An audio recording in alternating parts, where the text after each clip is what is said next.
As Year 5 Season 1 continues to move forward, we happen to have a few things going on in the game this week, so as I do every Monday, my fellow agents, I want to take a few minutes, go over a few details, and more importantly, answer some of the questions you've sent the channel.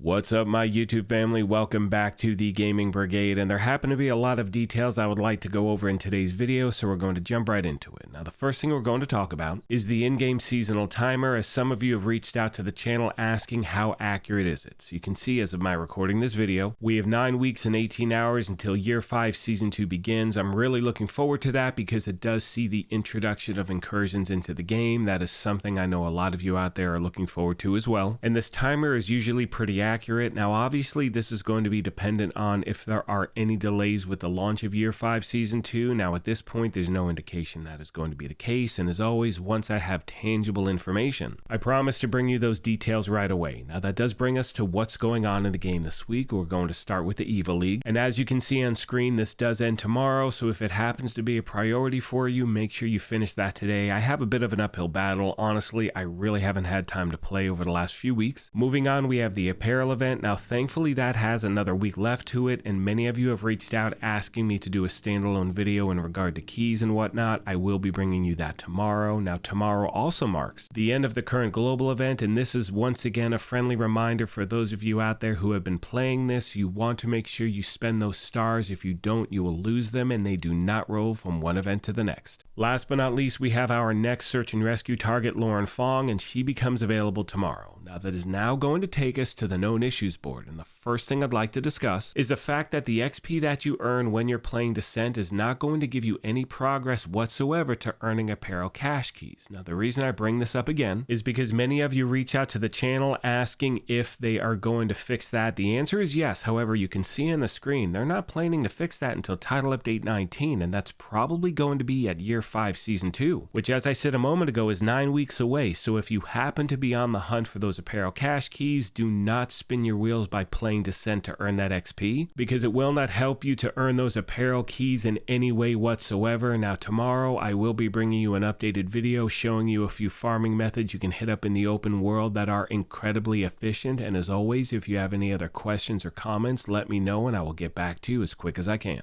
Moving on, we're going to talk about an issue that a lot of you brought to my attention. In full transparency, I have never seen this take place in my gameplay, but I know many of you have. And as you can see, some players out there are seeing multiple orange bars appear instead of toast notifications upon receiving bounties from freed hostages. Now, there is no set date for a fix to be implemented, but thankfully, as you can see, there is a workaround, and it happens to be a simple one. All you need to do is log out of the game and log back in, and I know that is incredibly annoying. However, from the feedback you've sent the channel, that does seem to be working for you when you encounter that issue. If not, please let me know in the comments section and I will see if I can get you any more answers. Now, that does bring us to the last topic, which centers around the determined talent, as a lot of us out there are wondering what is actually happening with this thing. We thought they were going to make a change with one of the last title updates. They said they did, but then when we jump back into the game, it was performing the same way it had previously. And for me, I really enjoy the talent the way it is right now before they make a change. I sincerely hope they don't, but the bottom line is this: when you are trying to put builds together, the main focal points are always going to be those talents. So for me, and please let me know what you think in the comment section down below, but one thing I try to stay away from is putting together a build centered around a certain talent if I know that talent is going to change, and I do not know if I'm going to actually want to use it when that takes place. So as always, once we get any more information in regard to that, I promise to pass it along. And as I said earlier, if you have any other questions, comments, or feedback, please let me know and I will do my best to get back to you as quick as I can. With all that being said, I'm going to start to wrap this up. I want to take a moment and thank you all for your incredible support of this channel. Now, I do have a lot of videos for the Division 2 planned for this week. I'm looking forward to bringing them to you, and as I mention at the end of every one of these, if you happen to be new here, feel free to hit that subscribe or join button. If you enjoyed this, you could hit that like button as well, but most importantly,